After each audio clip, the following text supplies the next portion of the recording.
I think all of us have a certain something or other from our childhood that we have vague, fond memories of, but that we can't truly remember in full. Whether it's obscure TV shows, games that you can't remember anything about but the box art, or, nightmarish abominations, we all have them. But in my case, one thing in particular stands out above the rest. It remains as not only one of my most prolific sleep paralysis demons, but also the example of lost media that I find myself the most interested in. And it's just a bunch of goddamn ice cream!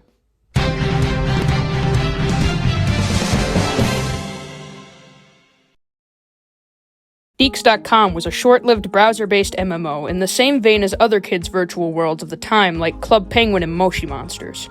And, spoilers, just like those two, it too died. But Deeks.com had something other virtual worlds didn't have. It had mass corporate advertising, guerrilla marketing in the form of fast food-driven consumerism. Is nothing sacred anymore? Yeah, so back in the late 2000s, early 2010s, kids' virtual worlds were all the rage. If you spoke to a child during this time period, all they would talk about is some virtual world or another. If you talk to a child nowadays... What are you doing?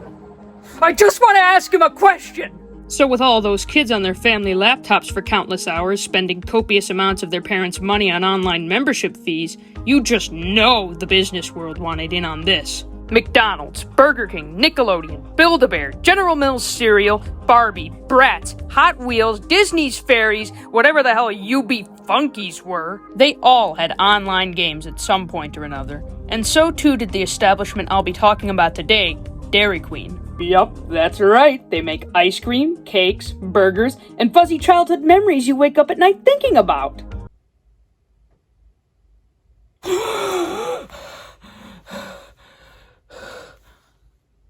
Spoons. On January 31st of 2008, Dairy Queen decided that they liked this, and the whole world was blessed with Deeks.com. Or cursed, I can't say. It was a kid's MMO with all the hallmarks of the other well-known virtual worlds. Playing games, creating your own characters, customizing your house. But did Movie Star Planet have chili?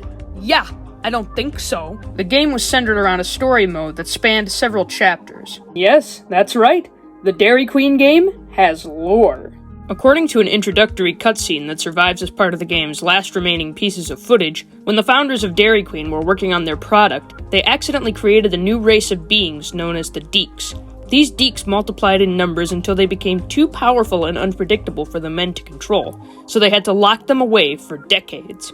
I mean, serves them right for playing God. The Deeks have broken out and scattered all across the land, and only you can save them. Only you can unite the Deeks. Okay, so I'm getting mixed messages here. These Deeks were so terrifyingly powerful that the founders of Dairy Queen had to lock them away for 70 years, but now you want me to save them? From what? Themselves? But no, when you played Deeks.com, you were playing as a Deek, so one can only assume the true goal was to unite your brethren and wage war against humanity. In this same trailer footage you can find uploaded on Vimeo by Space150, who also happens to be the organization behind the development of the game, we see the general Deeks.com gameplay. Just like I remember, you jump around on clouds and collect items. You can fly between the clouds on a jetpack. It also features a couple of mini-games as well.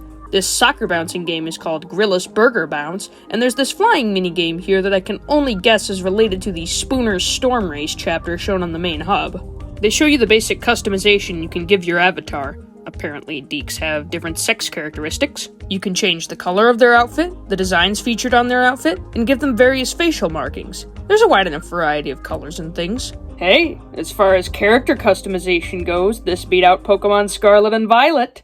A big feature of this game was that you could win points in-game to earn coupons and deals for use in your actual real-life Dairy Queen establishments. Now this I can distinctly remember doing at some point. When I was younger, I went to DQ all the time, usually after an event like a band concert or a softball game, and sometimes if my family was feeling a little bit spicy, we'd go just because. I found out about Deeks.com on one of those many visits.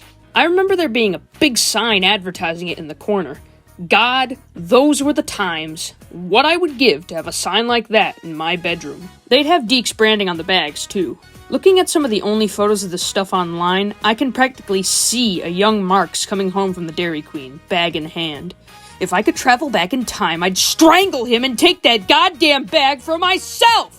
So, according to these email advertisements for the game that you can find on the website of one Dane Roberts, a person who was apparently the lead copywriter of the game, a main objective seems to be collecting map pieces and giving them to a character called the Cloud Keeper. I presume this is them. Uncover pictures of the hidden falls of Cheeseburgonia, or gather the Deeklings after they get lost collecting golden onion rings. Ugh, you know I'm there!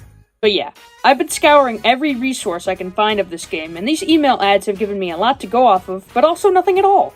Like, we can clearly see here a pet of some kind, and that definitely tracks. A virtual world without little collectible pets is like a car without an engine. But as you see here, we could also make grilled cheese in the game! That's fucking neat! There are two interesting things, though. Firstly, in this advertisement titled, "Keep Your Head in the Clouds," it's talking about your next big adventure, and describes a mission where you find the mixing bowl the Deeks were created in.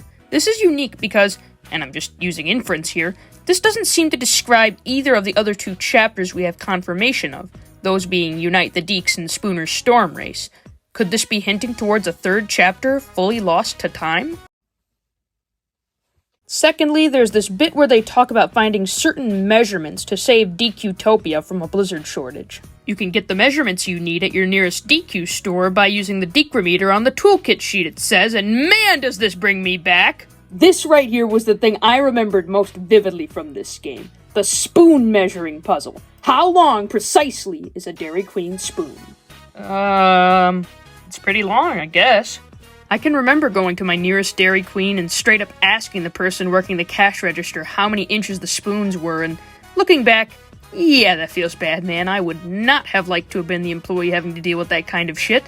But honestly, if I could do it all again, I would in a heartbeat. Deeks.com really brings me back to a simpler time.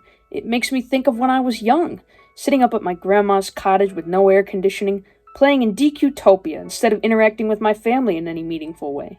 It makes me think of spending hours online with my friends while talking to them over the landline phone and inevitably racking up a huge, expensive phone bill.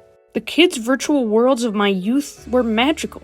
They were special, and they were important to so many of us back then. That's why I say we unite our forces across the globe. We band together as a unit to save Deeks.com, to preserve its memory. Games like Club Penguin and Toontown were big. They were well documented and remembered by many. They have projects running today to keep them active in a new way. Deeks.com wasn't so lucky. It was forgotten, swept away without a second glance. When it went down, Dairy Queen just haphazardly replaced it with a few repackaged Flash games, but now even those are lost. Apparently some folks at the Lost Media Wiki tried to get in touch with the developer of the game, but not only did they receive no answers, but the developer apparently deleted all evidence of their involvement with the project. Now, I can't try and explain why I think the person did this, and I'm sure they have their own reasons, but I can say that it's a real shame. As someone who finds game preservation important, something like this happening is always unfortunate. But I don't think we should give up on Deeks.com. As shallow and dime a dozen as the game appeared to be in the grand scheme of things, there are people out there, myself included, who held this game close to their hearts. This game meant something to people. It shouldn't have to die alone and forgotten like this. The fact that I had such little to say, because there's such little of this game left to see, that's disheartening.